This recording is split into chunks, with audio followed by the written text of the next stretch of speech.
શું નામ છે સાહેબ આપનું? મિલનભાઈ પટેલ. મિલનભાઈ, જે રીતે જે તરસાનિયા ગામ છે ત્યાં જે જમીન ખરીદવાની વાત છે, આપની પર આક્ષેપ કરવામાં આવી રહ્યો છે કે આપે આખું ગામ ખરીદી લીધું છે, હકીકત શું છે અને આક્ષેપમાં કેટલું તથ્ય? અમે કોઈ ગામની જમીન કે ગામમાં એટલો સર્વે નંબર ખરીદ્યો જ નથી. એની બાજુનો 333 નંબર ખરીદ્યો છે કે જેમાં ખાલી એક સ્કૂલ છે અને એક મંદિર આવેલું છે, અને એ મંદિરને સ્કૂલને અમે અડવાના પણ નથી. એને જેમ જેમ યથાવત જ રાખીશું અને ભવિષ્યમાં એમાં જરૂર પડશે તો પૈસા બી ખર્ચવા તૈયાર છીએ.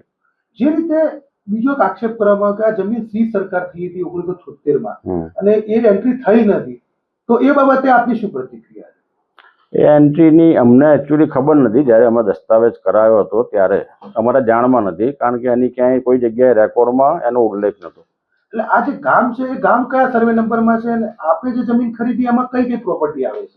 અમે જે જમીન ખરીદી એ 333 નંબર છે વડાવીનો, અને ગામ છે એ 334 નંબરમાં છે.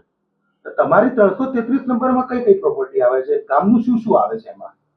એમાં ખાલી એક સ્કૂલ આવે છે અને એક મંદિર આવે છે, એના સિવાય બીજું કશું નથી આવતું, અને ગામમાં જવાનો રસ્તો છે પાછળ. તો હવે ગામ લોકોને આપણે શું કહેવા માંગીએ છીએ કે ભાઈ તમે શાળા ત્યાંના ત્યાં રહેવા દેવાના છો? અમે ગામ લોકોને એ જ કહેવા માંગીએ છીએ કે અમારી જમીનમાં જે સ્કૂલ અને મંદિર છે એમાં આ મારા તરફથી કોઈ તકલીફ તમને નહીં પડે.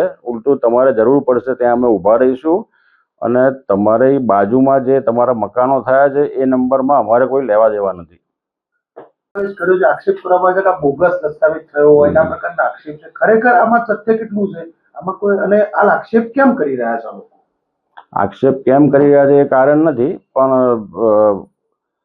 અમે જે દસ્તાવેજ કરાયો છે ઓરિજિનલ જે મૂળ માલિક ખેડૂત છે એમની પાસેથી કરાયો છે. અમે કોઈ બોગસ દસ્તાવેજ કરાયો નથી, કરતા પણ નથી.